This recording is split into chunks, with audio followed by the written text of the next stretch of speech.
Hola a todos, me llamo Jocabet Amisadaí Tobar Manjarres y en este video voy a analizar la película de La pianista desde los temas de los mecanismos de defensa y las estructuras clínicas. Para ir iniciando con este video, voy a explicarles de qué trata esta película para que también tengan una idea sobre a qué voy con este video y posteriormente voy a estarles explicando a qué puntos llegué a analizar desde estos temas planteados al inicio de este mismo video. Espero y lo disfruten. La película La pianista, dirigida por Michael Haneke, está basada en la exitosa novela del mismo nombre de la escritora, dramaturga y activista feminista austriaca Elfriede Jelinek, publicada en 1983 por la editorial Rowohlt. Narra la vida de Erika Kohut, una exigente profesora de piano del Conservatorio de Viena de alrededor de unos 40 años de edad, que da clases de piano y se le exige determinada etiqueta de prestigio. Vive junto a su madre, una mujer rígida, controladora, posesiva, dura y absorbente que se inmiscuye en absolutamente todos los rincones de su vida mientras sueña para ella con el éxito artístico.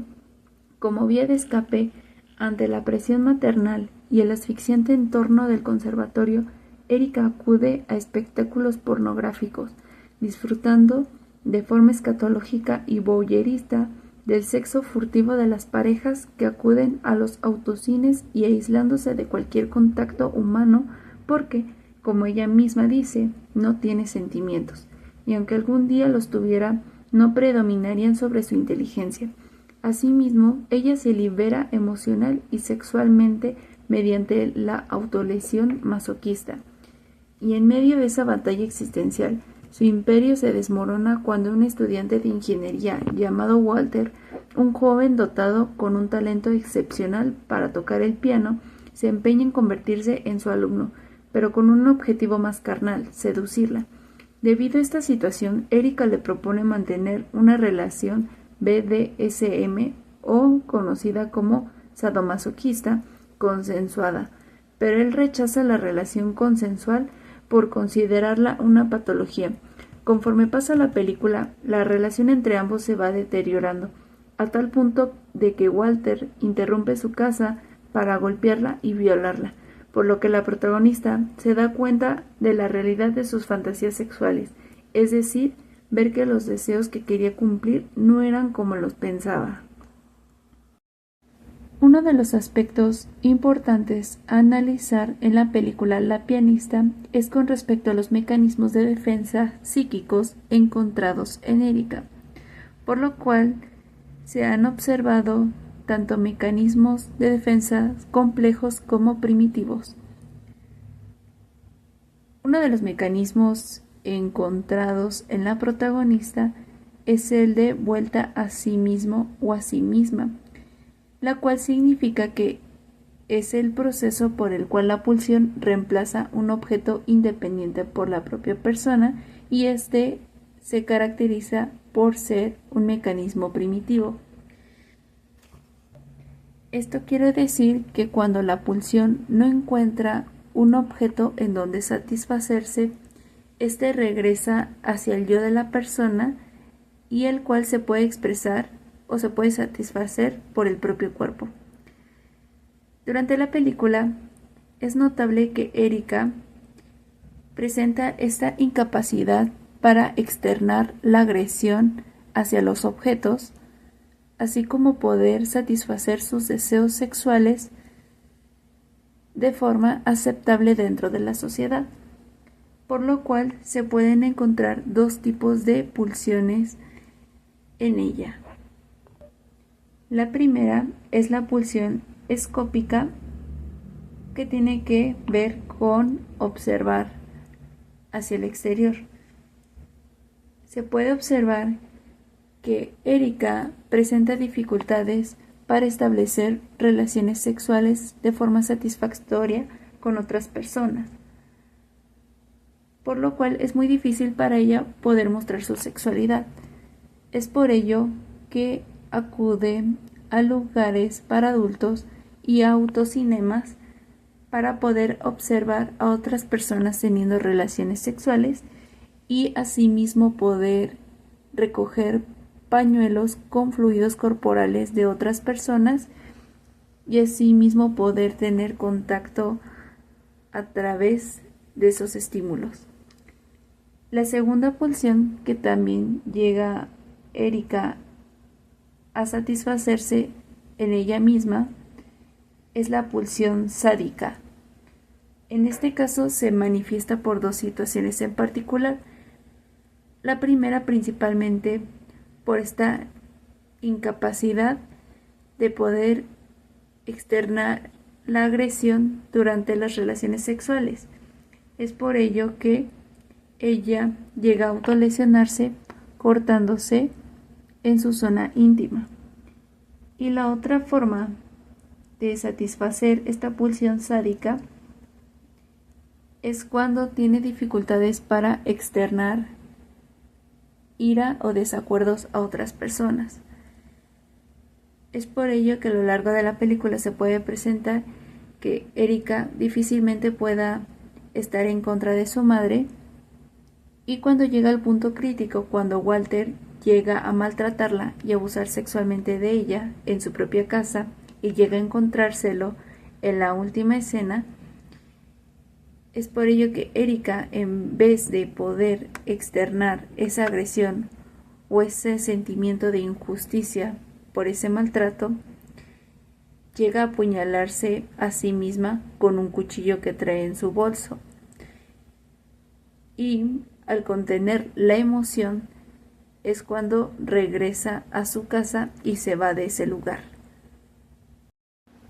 El segundo mecanismo de defensa observado en Erika es el bloqueo de afectos, lo cual es el proceso por el cual el yo dispone de la contracarga necesaria para rechazar un nuevo despliegue total del afecto displacentero y así poder recobrar su fortaleza, puesto que ella fue abrumado en una situación primera por este afecto, produciéndole inestabilidad afectiva. Se puede hablar de afectos y sensaciones inconscientes, sean placenteros o displacenteros. Las tendencias favorables al afecto displacentero, al ser bloqueadas, crean derivados y se revelan en sueños, síntomas y demás formaciones sustitutivas. Aquí se muestra a Erika con esta dificultad de poder expresar aquellas emociones que le generan al sentir atracción por Walter, reconociendo que ella, aparte de estar dispuesta a iniciar una relación con él, de cierta forma mantiene una apariencia de desinterés por él, incluso ante ella misma. No se permite aceptar la atracción que siente y por lo tanto llega a mostrarse rígida, plana emocionalmente y en muchas ocasiones tratando de reprimir esos sentimientos ligados al amor y a la forma de demostrar afecto a la otra persona. El tercer mecanismo de defensa que nos permite conocer un poco más acerca de la protagonista y de la forma en cómo ha dirigido estas pulsiones agresivas es el mecanismo de la sublimación. Es el proceso que explica ciertas actividades humanas que aparentemente no guardan relación con la sexualidad, pero que hieren su energía en la fuerza de la pulsión sexual. Esto quiere decir que la pulsión se sublima hacia un nuevo fin no sexual y apunta hacia objetos socialmente valorados, ya sean artísticos, intelectuales o morales. Erika dirige de forma involuntaria la energía psíquica asociada a su deseo inaceptable hacia actividades no censurables por su conciencia moral. Ella reprime el apetito libidinoso en su vida cotidiana y utiliza toda esa fuerza en función de un mejor desarrollo de actividades socialmente muy bien valoradas como es el arte, especialmente la música. Sin embargo, el ello, en palabras de Freud, al no encontrar una inserción normal en la vida de la profesora, se manifiesta a través de comportamientos sexuales de tendencia masoquista. Este personaje demuestra que la sublimación es uno de los 4 modos de defensa empleados por el yo contra los excesos de la libido. Por lo tanto, la sublimación consiste en reemplazar el objeto y el fin sexual de la pulsión por un objeto y un fin no sexual. La represión es uno de los mecanismos más característicos en Erika y en el cual se muestra un cambio significativo a lo largo de la historia. La represión es una operación por medio de la cual el sujeto intenta rechazar o mantener en el inconsciente representaciones, ya sea forma de pensamientos, imágenes, recuerdos, etc., ligados a una pulsión. Esta se produce en aquellos casos en que la satisfacción de una pulsión susceptible de procurar por sí misma placer ofrecería el peligro de provocar displacer en virtud de otras exigencias. Erika vive con su madre, quien controla su vida y la humilla. Reprime su deseo sexual como consecuencia del control que su madre tiene de ella en todos los ámbitos de su vida. Es entonces cuando el retorno de lo reprimido, concepto acuñado por Freud, se hace visible. Los deseos de la pianista se convierten en fantasías masoquistas. La desviación surge ante la represión autoinfligida. Al principio de la película se aprecia que ella es una persona que viste de manera clásica con el cabello recogido, falda larga y colores oscuros, además de que llega a complementar con otras prendas que cubren la mayor parte de su cuerpo. Se comporta como una persona fría y dura, y sobre todo con sus estudiantes. Esto quiere reflejar lo que tiene todo bajo control con su intachable conducta. Sin embargo, una vez que Walter, el alumno del cual se enamora de ella, se dispone a conquistarla, la profesora comienza a cambiar ligeramente su aspecto, se suelta el cabello y sus ropas asumen una tonalidad más clara y deja de usar estas prendas adicionales. A pesar de que ella confiesa que sus sentimientos no triunfarían sobre su inteligencia, poco a poco ella va asumiendo en un rol de sumisión para lograr que Walter la acepte dentro de esta dinámica sadomasoquista que acabará en la violencia desmedida y la humillación a manos de este, casi llegando al final de la película. Es muy evidente también que la protagonista, conforme va desarrollando su relación con Walter, muestre otro mecanismo de defensa en el cual llega a un punto crítico conforme se acerca al final de la película, la cual es la identificación proyectiva. Esto quiere decir que es un mecanismo por el cual la persona, con una proyección fantaseada, introduce una parte escindida o su totalidad de la propia persona del sujeto en el interior del objeto para controlarlo, dañarlo o poseerlo desde su interior. Esto quiere decir que la persona proyecta ya sea afectos, fantasías, etc., y busca que el otro se identifique con ese algo. Podemos observar que la protagonista demuestra a Walter estos deseos sexuales que quiere cumplir desde una posición masoquista. Ella le entrega una carta donde le indica su total disposición a cierto tipo de fantasías masoquistas, además de que ella muestra ciertas actitudes de rechazo y muy frías. En este momento, Walter en cierta parte llega a hacerse partícipe del fantasma masoquista de ella, con consecuencias desastrosas. Erika impone su creencia y llega a rechazarla con total violencia. Dicho movimiento parece hacer que Walter llega a un punto crítico que se moviliza de manera agresiva, imponiendo en este segundo momento su visión de lo sexual penetrativo, arrojando a la maestra a un plano del goce desconocido para ella, lo cual significa en esta última escena en donde interrumpe su casa para golpearla y violarla, dejándola desconcertada y en un estado de shock. Por lo tanto, se muestra este cambio radical de Walter hacia Erika, ya que al principio, cuando él estaba interesado en formar este vínculo sexoafectivo, él se mostraba con varias actitudes cariñosas, coquetas, amorosas, pero conforme pasa el tiempo, él empieza a adoptar estas actitudes violentas, frías, duras y nulamente empáticas. Al ir analizando cómo se han desarrollado estas fantasías sexuales en la protagonista, podemos ver claramente el mecanismo de defensa de la renegación, que es un mecanismo psíquico que podría traducirse como negar 2 veces una negación, falta o castración. La fantasía niega que la madre de la persona esté castrada, es decir, la propia ley, para que la misma persona se convierta en su propia ley. Se podría decir que es un modo de defensa consistente en que el sujeto rehúsa reconocer la realidad de una percepción traumatizante. En la historia de vida de la protagonista, la madre de Erika se presenta como una totalidad en la vida de su hija, lo cual nos puede llevar a pensar que es una madre fálica no castrada. Para Erika, su madre es aquella persona que guarda sus más íntimos secretos y solo se puede mostrar en falta con ella. Sin embargo, cuando está en esos espacios donde su madre no se encuentra, podría decirse que de cierta forma, Erika borra la castración imaginaria materna y se propone como objeto del goce del otro.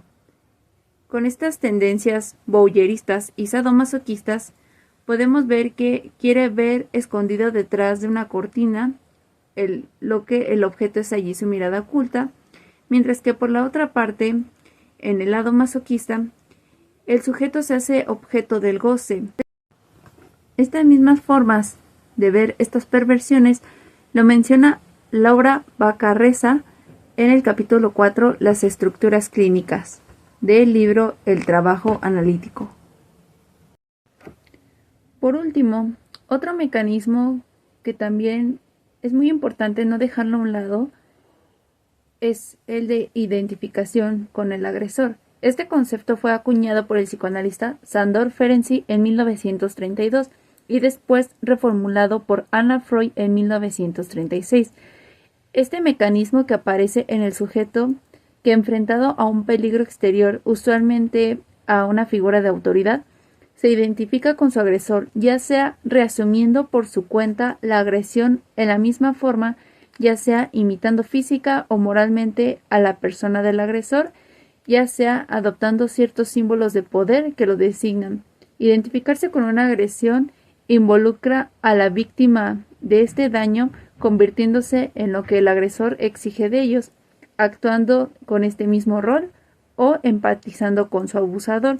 Es muy importante recalcar este mecanismo de defensa, lo cual ha afectado a Erika a lo largo de su vida, pues como podemos ver, su madre es una figura violenta en el cual ejerce maltratos físicos y psicológicos a su hija, la cual no permite desarrollar una vida autónoma, ya siendo una adulta de 40 años.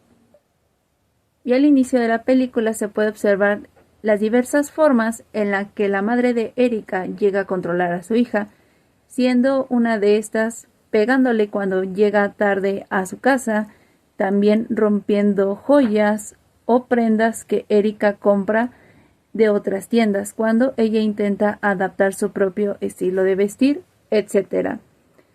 Esto va afectando la psique de la protagonista a tal punto de que ella no llega a decirle o a reclamarle sobre este enojo. Pero conforme la protagonista va llegando a este punto crítico hacia el final de la película, se puede mostrar el hecho de que Erika termina replicando estas acciones violentas hacia su madre, incluso llegándole a pegar a modo de defensa, o incluso en una escena donde se encuentran dormidas en una cama, llega a besar a su madre en la boca de forma violenta, lo cual la madre llega a reaccionar de forma sorpresiva ante esta conducta que llega a realizar su hija. Esto lamentablemente refleja la normalización de la violencia que Erika ha visto a lo largo de su vida familiar, por lo cual no le ha permitido establecer relaciones interpersonales de forma sana con otras personas. Tomando en cuenta el resumen de la película, así como estos mecanismos de defensas encontrados en la protagonista, vamos a hipotetizar en qué estructura clínica se encuentra Erika. Al observar esta evolución de cómo se desarrolla este personaje, cómo establece este vínculo con Walter, es muy evidente el hecho de que los mecanismos de defensa que eran complejos anteriormente, poco a poco fueron mostrándose de tipo primitivos. Por lo tanto, se puede hipotetizar que el tipo de estructura clínica que posee Erika en la película es de tipo perverso. Según Laura Bacarreza, en el libro de El trabajo analítico, menciona que en la estructura perversa se ha atravesado el complejo de Edipo y la ha habido interdicción paterna, por lo que el complejo de castración correspondiente al tercer tiempo ha sido atravesado y el sujeto sabe de la diferencia de los sexos, sabe de la castración en la madre, en fin, sabe de la falta. Sin embargo, de esto el perverso no quiere saber nada, y a diferencia del neurótico que reprime, el perverso reniega, que era justamente lo que estábamos hablando con este mecanismo de defensa de la renegación, en el cual Erika empieza poco a poco a liberarse de su madre y llega a demostrar estas formas de satisfacerse sexualmente que dentro de la sociedad son consideradas poco morales o muy desviadas de la normalidad. Se puede decir que la persona con estructura perversa apenas efectúa demandas al psicoanálisis, ya que es en el acto y no en la fantasía donde realiza su deseo, y que bueno, este acto se muestra en el mundo exterior, en el cual podemos ver estas escenas en donde llega a ir a estos cines para adultos, llega a espiar a estas parejas teniendo relaciones sexuales en lugares públicos, y ella, al momento de excitarse, llega a orinarse. Incluso también el hecho de cómo va desarrollando la relación con el otro protagonista, que es esta figura de Walter, también en cierto modo llega a expresar estos deseos o llega a intentarlos a poner en práctica con él, por lo cual termina con consecuencias no muy agradables o termina fracasando estos intentos de culminar estas acciones sexuales. Como conclusión, en Erika surge una dualidad, a partir de la misma personalidad, que provoca una conflictiva convivencia entre lo sublime, es decir, su talento como pianista, y lo infame, haciendo referencia a sus patológicas aficiones sexuales. La pianista en este sentido supone una espeluznante visión de un ser escindido, capaz de poner de manifiesto una maravillosa sensibilidad artística, que le permite interpretar a los grandes compositores y también de tener un comportamiento depravado, que la lleva a practicar el masoquismo y el voyeurismo. Puedo apreciar de manera muy clara los hechos que de trasfondo llevaron a la protagonista a formarse en esta persona en que lo hizo a partir de la relación con su madre y las prohibiciones que ésta le impuso. Sin duda es una película que ilustra de manera muy clara el papel que tienen los padres en el desarrollo sano de los hijos y cómo esto influye de manera impresionante en nuestra vida adulta, sobre todo en el desarrollo de nuestra sexualidad. Esto ha sido por todo el día de hoy. Espero les guste este video. Muchas gracias por su atención. Y en este momento les voy a colocar las referencias bibliográficas de donde obtuve esta información para hacer el análisis de esta película. Que tengan una bonita noche, día o tarde en el momento en que se encuentre en este momento y nos vemos muy pronto.